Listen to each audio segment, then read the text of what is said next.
મહેસાણામાં કમોસમી વરસાદની પરિસ્થિતિ વચ્ચે વિજાપુર એપીએમસી દ્વારા ખેડૂતોને રાહત દરે તાડપત્રીનું વિતરણ કરવામાં આવ્યું છે।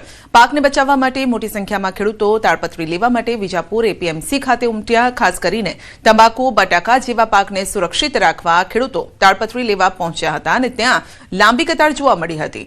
રાહત દરે મળતી તાડપત્રી ખેડૂતો માટે સહાયરૂપ બની છે।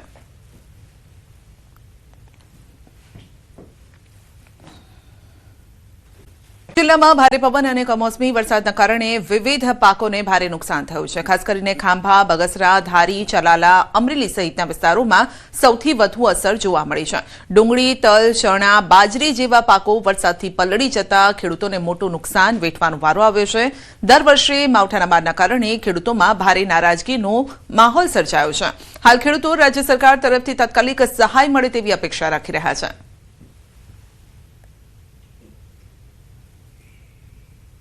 કમોસમી વરસાદ તૂટી પડતા ડુંગળી 9 વીઘાની ડુંગળી પાકેલી 4 ઢગલા પડ્યા છે કાપવા વાકે એનું નુકસાની પૂરેપૂરી છે અને 3 વીઘાની બાજરી છે એને પણ આડી પાડી દીધી છે કાપવા વાકે ન તૂટકે અમારા હાથમાંથી કોળીઓ કુદરત લૂંટવી લે છે।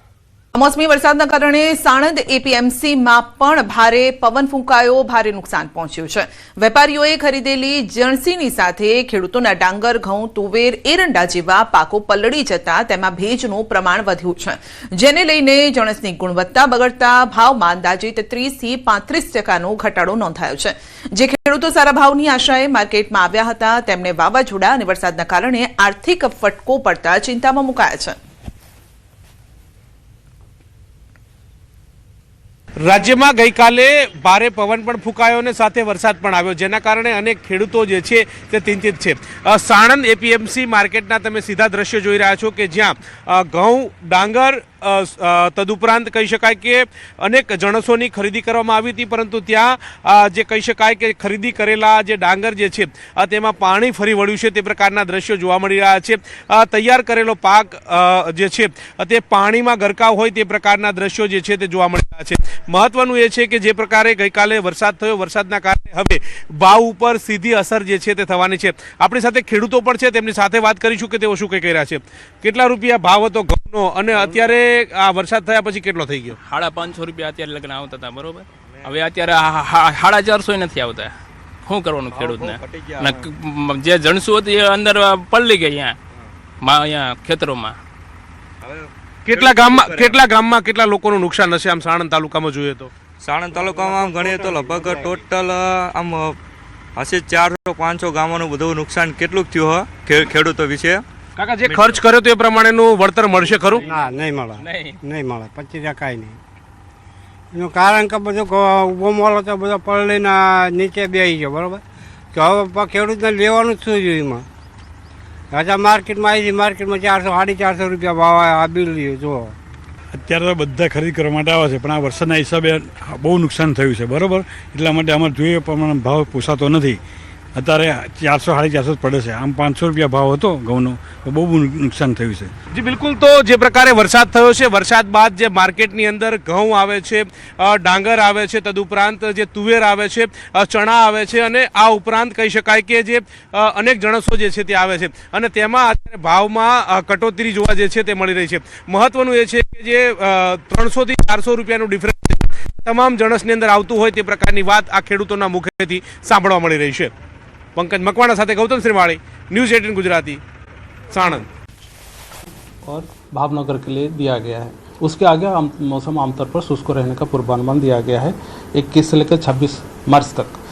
और जो उच्चतम तापमान है इसमें ग्रेजुअल राइज रहेगा, 3 से 5 डिग्री सेंटीग्रेड टेम्परेचर फिर राइज रहेगा अगले 4 दिन तक। उसके आगे कोई बड़ा बदलाव नहीं रहेगा। और लघुतम तापमान में अगले 4 दिन 2 से 3 डिग्री सेंटीग्रेड टेम्परेचर बढ़ते रहेगा, इसमें उसका आगे कोई बड़ा बदलाव नहीं रहेगा। अहमदाबाद के लिए आज पार्टली क्लाउडी स्काई का पूर्वानुमान दिया गया है। जो उच्चतम तापमान है 34 डिग्री सेंटीग्रेड के आसपास रहने का संभावना रहेगा और लघुतम तापमान जो है 19 डिग्री सेंटीग्रेड के आसपास रहने का संभावना रहेगा। कोस्टल क्षेत्र में अभी जो हमारा उत्तर गुजरात के तटीय क्षेत्र है इसमें पवन का जो दिशा रहेगा पश्चिम से उत्तर पश्चिम दिशा से पवन चलेगी और जो दक्षिण गुजरात की जो तटीय क्षेत्र है उत्तर से उत्तर पश्चिम दिशा से पवन चलेगी। इसका जो स्पीड रहेगा 15 से 20 नॉट रहेगा। दक्षिण गुजरात के जो तटीय क्षेत्र है इसमें इक्का दुक्का स्थानों में बारिश का भी संभावना रहेगा। जो उच्चतम तापमान रिकॉर्ड हुआ है, सबसे ज़्यादा रिकॉर्ड हुआ है भीवी नगर में 36.1 डिग्री सेंटीग्रेड, जो सामान्य से 0.3 डिग्री सेंटीग्रेड नीचे है। अहमदाबाद में 35.2 डिग्री सेंटीग्रेड रिकॉर्ड हुआ है, जो सामान्य से 1.6 डिग्री सेंटीग्रेड नीचे है।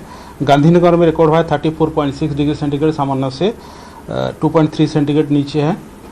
राजकोट में रिकॉर्ड हुआ है 35.7, जो सामान्य से 1.2 डिग्री सेंटीग्रेड नीचे है।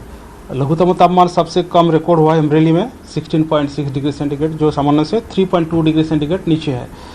अभी जो सिस्टम हमारे लिए इम्पोर्टेंट है, एक western disturbance as a trap देखा गया है उत्तर पाकिस्तान से लेकर दक्षिण पश्चिम मध्य प्रदेश तक अक्रॉस हमारा जो पंजाब एंड राजस्थान होते हुए 3.1 and 12.6 kilometre above mean sea level.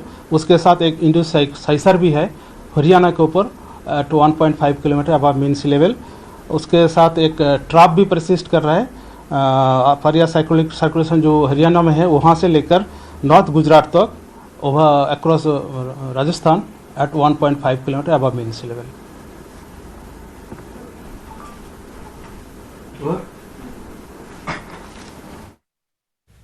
તો હજુ પણ માવઠાનો માર યથાવત રહેશે। દક્ષિણ ગુજરાતમાં પણ કમોસમી વરસાદની આગાહી કરવામાં આવી છે। છૂટોછવાયો પણ વરસાદ રહેશે।